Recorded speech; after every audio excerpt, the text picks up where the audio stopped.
নমস্কার দর্শক বন্ধুরা, আমি সংঘমিত্রা গৃহনিয়োগী রেইকি ব্লেসিংস 2 চ্যানেলের পক্ষ থেকে আবার আপনাদের সামনে উপস্থিত হয়েছি। আপনারা আশা করি ভালো আছেন, আমিও ভালো আছি। তো বন্ধুরা, আজকে একটা নতুন প্রসঙ্গে আমি অবতারণা করতে চাচ্ছি আপনাদের কাছে। তো নতুন প্রসঙ্গে যাবার আগে যিনি আজকে প্রথম দর্শক শ্রোতা বন্ধু আমাদের সঙ্গে যুক্ত হয়েছেন, তাকে আমার তরফ থেকে এবং আমাদের চ্যানেলের তরফ থেকে জানাই অসংখ্য ধন্যবাদ এবং স্বাগত। আর সেই সঙ্গে যারা বন্ধুরা আছেন প্রত্যেককে জানাই আমাদের অনেক অনেক শুভেচ্ছা, ভালোবাসা। আপনারা সবাই ভালো থাকুন, সুস্থ থাকুন। তো যে বলছিলাম যে একটা নতুন প্রসঙ্গটি হচ্ছে এই যে আমাদের দেহ, আমাদের এই জাগতিক পার্থিব দেহটি আমাদের তৈরি হয়েছে পঞ্চতত্ত্বে, অর্থাৎ ক্ষিতি, অপ, তেজ, মরুদ্গম। এ নিয়েই আমাদের পঞ্চতত্ত্বেই আমাদের দেহ গঠিত হয় এবং পঞ্চতত্ত্বেই আমাদের এই দেহ বিলীন হয়। তো দেখুন, আমাদের এই পঞ্চতত্ত্বের অবস্থান আমাদের শরীরে ভিন্ন ভিন্ন, এর স্বাদ ভিন্ন, এর কার্যকারিতা ভিন্ন, এর রং ভিন্ন। তো রঙের প্রসঙ্গে আসলে বলা যায় যে এর জলতত্ত্ব, তার রং সাদা; অগ্নিতত্ত্ব, তার রং লাল; আর পৃথিবী তত্ত্বের স্বাদ যদি বলি তাহলে সেটা হচ্ছে মিষ্টি। তো অবস্থান অনুসারে এবার তাহলে একটু বলে দিই।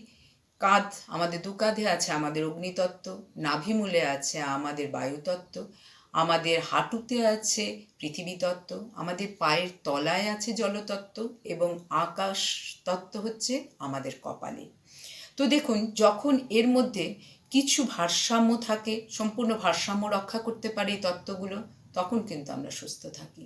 আর যখন এই ভারসাম্যে কোনো ঘাটতি দেখা দেয়, তখনই কিন্তু আমরা অসুস্থ হয়ে পড়ি বা রোগে আক্রান্ত হই।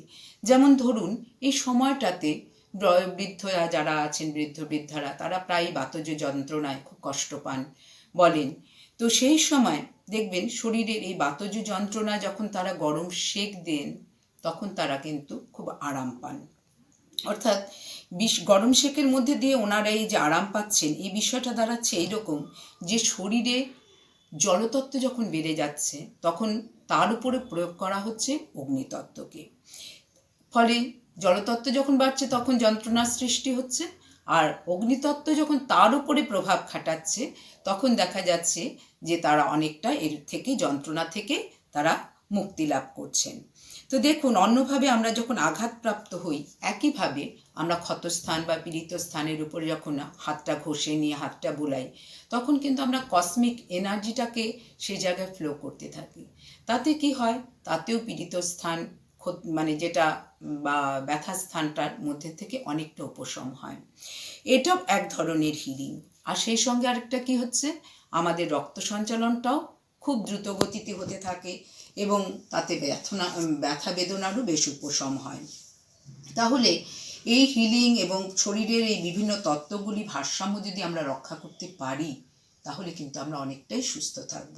তাহলে এই ধরনের আবেগিক, মানসিক এবং শারীরিক ব্যথাগুলো দূর করতে একটা আমি সুইচ ওয়ার্ড দিচ্ছি, আপনারা চ্যান্ট করুন এবং ভালো থাকুন। সুইচ ওয়ার্ডটি হচ্ছে কারি, CURROY, কারি।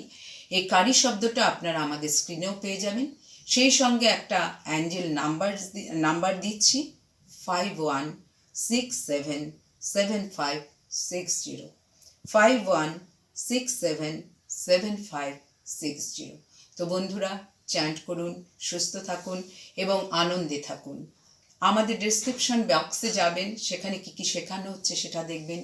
হিলাররা আছেন, ভালো কাজ করছেন, তাদেরকে উৎসাহিত করুন এবং লাইক করবেন, কমেন্ট করবেন, শেয়ার করবেন, যার মাধ্যমে আমরাও একটু উৎসাহিত হব। ঠিক আছে বন্ধুরা, তাহলে আজকে এই পর্যন্তই। আবার আপনাদের সঙ্গে আমার দেখা হবে। ধন্যবাদ।